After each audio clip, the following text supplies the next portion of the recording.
cancer, which was a dreadful disease 2 decades back, I no more call it as a dreadful disease. Of late, with the advent of the technology and the anti-cancer agents and treatment what is available in the present time, you are able to cure in the cross section around 70 to 80% of the patients. Earlier, 2 decades back, it used to be only 20 to 30%. Now we are able to cure almost 60 to 80% of the cases what we are diagnosing these days. In other words, the technology in the radiation oncology, the anti-cancer drugs which are available, the targeted treatment what you call these days, which are going to target only the cancer cells, and the amount of surgical changes what are happening now, in the sense that earlier we used to take out the entire affected part of the body which is developed cancer. Now we don't do anymore. We just do a resection of that particular part of the body which has developed cancer, and rest of the body would be taken care by radiation therapy and chemotherapy. That is called organ and function preservation, in the sense that you develop a tumor in the upper arm, for example, you're going to resect only the tumor part and you're not going to take out the entire arm or the limb. Similarly, the lower limb or upper limb, wherever you develop a bone cancer or a soft tissue sarcoma or a muscle cancer, you are no more going to amputate the limb, but you are only going to do resection of that particular lump and take care with chemo and radiation therapy, and you are going to have the organ preserved totally. For example, a breast cancer. You develop a breast cancer, earlier we used to do total removal of the breast. These days we don't need to do a total removal of the breast. We just take out the lump and then you preserve the breast in total, and simultaneously we are curing the disease. So we are not compromising on the quantity of life in terms of curative. We are definitely curing and simultaneously preserving majority of the organs in the body. Cancer is mainly dealt by surgery, radiation therapy and chemotherapy. So surgery is mainly has changed a lot in the recent times, from the radical surgeries of removing the parts and the limbs to conserving the parts and the limbs. That means to say it's only take out the affected part of the affected part and not the entire part as such. So you are preserving the organ and only resecting out the tumor. Now the chemotherapy is the second type of modality of treatment, where you use anti-cancer agents to deal with the cancer cells in the body.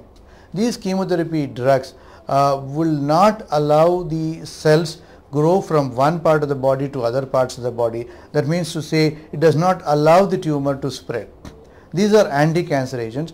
These are 90% of these drugs are given intravenously, that means through the veins by way of infusions or by adding it into saline or dextrose, and these agents get into the blood circulation and they attack the cancer cells wherever they are in the body.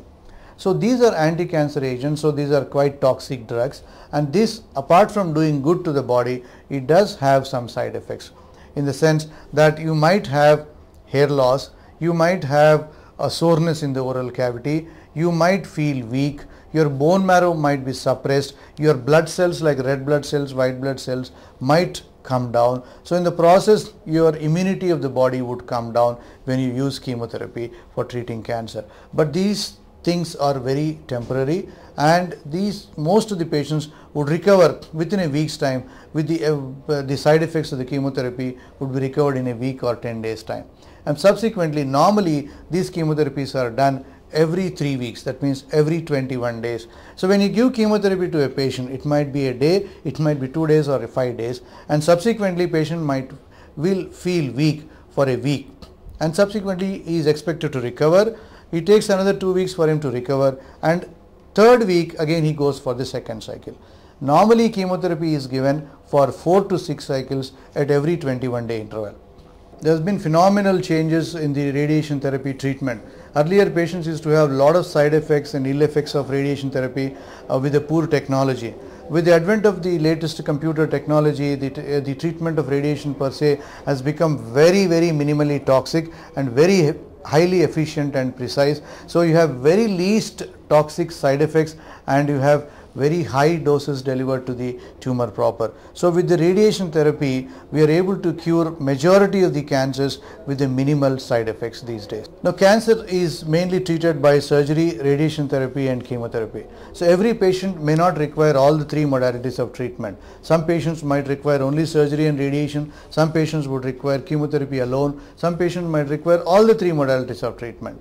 In that situation, how the patient has to decide what could be the best option and what could be the way he should go about, whether surgery has to be first or chemotherapy has to be first or radiation has to be first. So for that, ideally there is a board called a tumor board, where you have three modalities of doctors sitting together, or the three specialists like radiation oncologist, medical oncologist and surgical oncologist, all sitting together and deciding the mode of treatment or examining the patient combinedly and coming to a consensus and telling you what is truly scientific without a bias of individual specialty. This would certainly help the patient to get a comprehensive, unbiased scientific opinion what is the best option in that particular type of tumor in that particular type of patient. So that would certainly give a better results and a better outcome.